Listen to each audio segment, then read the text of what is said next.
catching up today with me old buddy Sam from Black River Drive, a brand new single for them, and you're working on another album. We are, yeah. So we actually finished the album late last year. Oh, really? Okay, Yeah. so it's been finished for a while. It's been finished for a while in terms of like tracking and stuff. So now we're doing all the artwork and videos and all that around it. But Okay, yeah, wicked. we were in Nashville late last year. No way.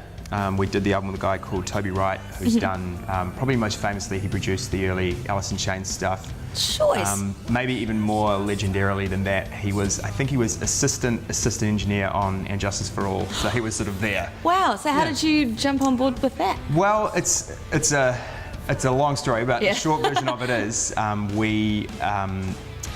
we had heard a lot about the Nashville music scene from some friends of ours, Tattletale Saints, who are now based there, who actually are folk artists. Yeah. Is that what they've gone to, right? They are, yeah, so they live there now.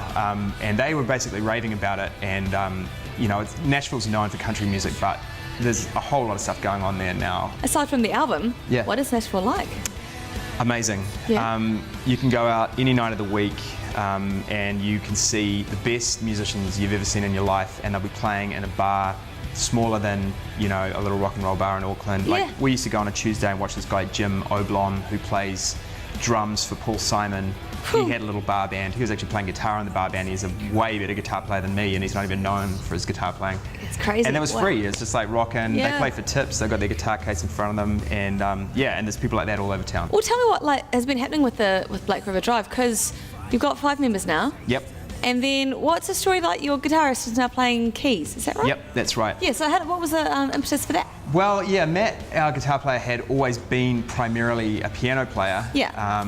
And we really but he plays guitar too, but he's really, really good on piano. So after sort of mulling over it a lot and deciding that we wanted to have keys and guitar in the band rather than one or the other, we opted to move him to keys, and around the same time I started talking to Davey Wong, who was in Shotgun Alley, and he was a guitar player that I'd actually been talking to him for years, going, hey man, you should join the band, come and join the band. And finally he was like, yeah, all right, I'll come for a jam, and he did, and came for another one, and then it sort of was just really working. So so thematically, is there a cohesion to the album? There is actually. I wrote a lot lyrically about kind of like an impending apocalypse, I guess, and kind of around sort of environmental destruction and just the way we seem to be going in the world, how we all kind of have our heads in Facebook the whole time, and we're all kind of apathetic to how things are falling apart. So it's kind of a political album, would you say, almost? Yeah, actually there is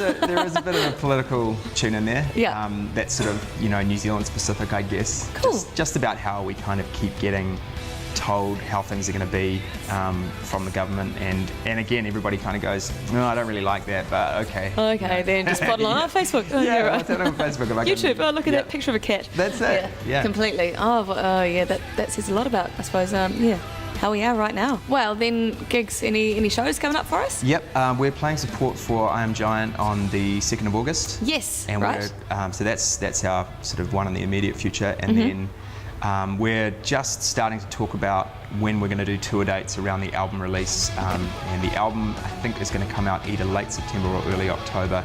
Early October was when the first album came out, so it might be exactly 4 years. Yeah, right. Okay, so before we go into your brand new video clip for Quicksand, tell me about the video clip.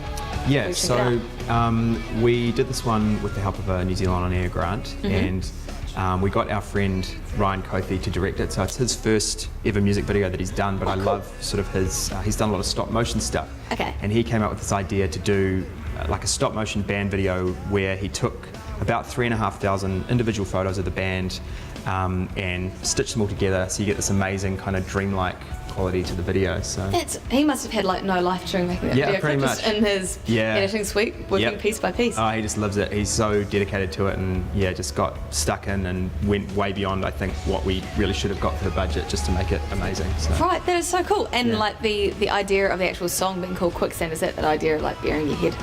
Yeah, it is. He was trying to create the feeling with the video that you get just before you go to sleep when you can't get certain thoughts out of your mind. They're just going round and round. So there's this feeling of kind of repetition and endlessness to the video, which is a pretty crazy thing to try and represent, but I think he nailed it. So cool. All right, well, let's go check it out. Cool. And that is, thank you very much, Sam, for coming along. Here is Black River Drive with Quicksand.